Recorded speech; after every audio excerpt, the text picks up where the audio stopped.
السلام علیکم دوستوں، بہنوں، بھائیوں،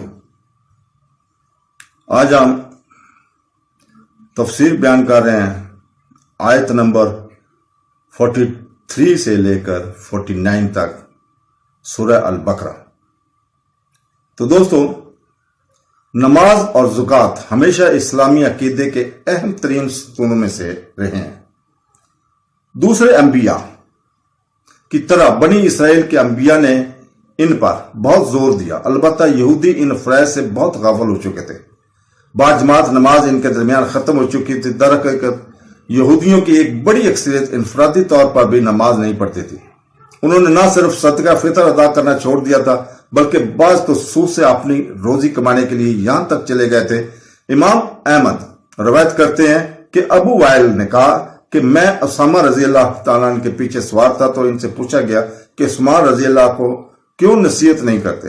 انہوں نے کہا، کیا تم سمجھتے ہو کہ اگر میں انہیں نصیحت کروں تو میں تمہیں اس کی اجازت دوں؟ اسے خفیہ طور پر، اور میں کوئی ایسی چیز شروع نہیں کروں گا جسے شروع کرنے والے پہلے بننے سے مجھے نفرت ہو۔ میں کسی آدمی سے یہ نہیں کہوں گا کہ تم سب سے بہتر آدمی ہو، اگرچہ وہ میرا سردار ہو۔ اس کے بعد جو میں نے رسول پاک صلی اللہ علیہ وسلم سے سنا، انہوں نے کہا کہ اس نے کیا کہا؟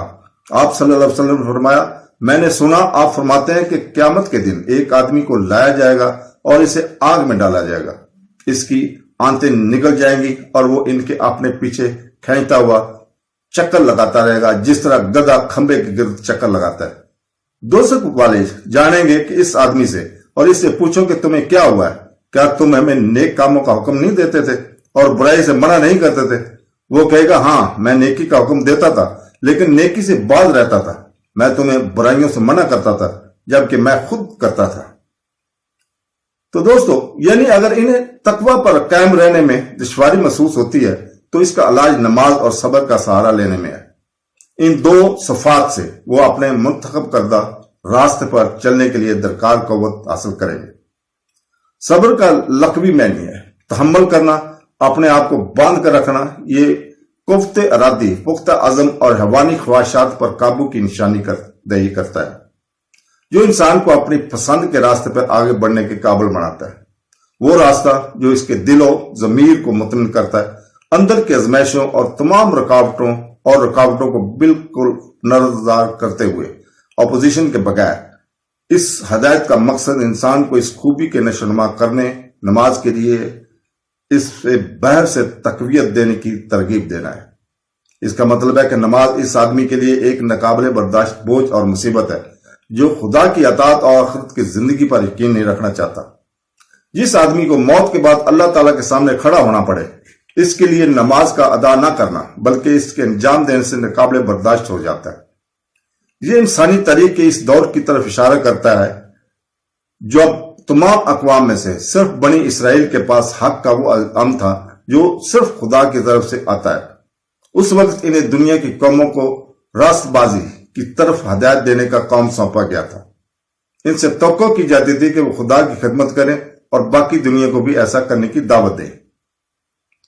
بنی اسرائیل کے الحاط کے ایک بڑی وجہ اس کے بعد کے بارے میں ان کے عقائد کی خرابی تھی، چونکہ ان کا تعلق ان بزرگ اولیاء اور پرہیزگاروں سے تھا جنہوں نے ماضی میں اپنے آپ کو مکمل طور پر خدا کی خدمت کے لیے وقف کر دیا تھا۔ اس لیے انہیں معاف کیا جائے گا۔ ان عظیم انسانوں کا کرم وہ یقین رکھتے تھے کہ ایک بار جب وہ اپنے آپ کو خدا کے لیے ان بندوں کے ساتھ مضبوطی سے باندھ لیں گے تو خدا کے لیے انہیں سزا دینا ناممکن ہو جائے گا۔ اس طرح کے جھوٹے بھروسہ نے انہیں حقیقی مذہبی تقوی سے غافل کر دیا اور انہیں گناہ اور بدکاری کی زندگی میں جکڑ دیا۔ اس لیے بنی اسرائیل کو ان پر خدا کے احسانات کی یاد دلانے کے ساتھ ساتھ ان تمام باطل نظریات کی تردید بھی ضروری تھی جن کو وہ پسند کرتے تھے۔ یہاں سے اس کے بعد آنے والے کسی حصوں کے ذریعے بہترین کا حوالہ دیا جاتا ہے۔ ہم نے الفرعون کو فرعون کی قوم قرار دیا ہے۔ اس میں فرعونی خاندان کے افراد کے ساتھ ساتھ مصر کے اشرافیہ بھی شامل تھے۔ امتحان یہ تھا کہ آیا وہ ظلم و ستم کے شکار سے خالص سونا بن کر ابھریں گے یا محض گندگی کے طور پر۔ امتحان یہ بھی ہے کہ آیا اتنی بڑی آفت سے معجزانہ طور پر نجات کے بعد وہ خدا کے شکر گزار بندے بنیں گے یا نہیں. تو دوستو اللہ حافظ.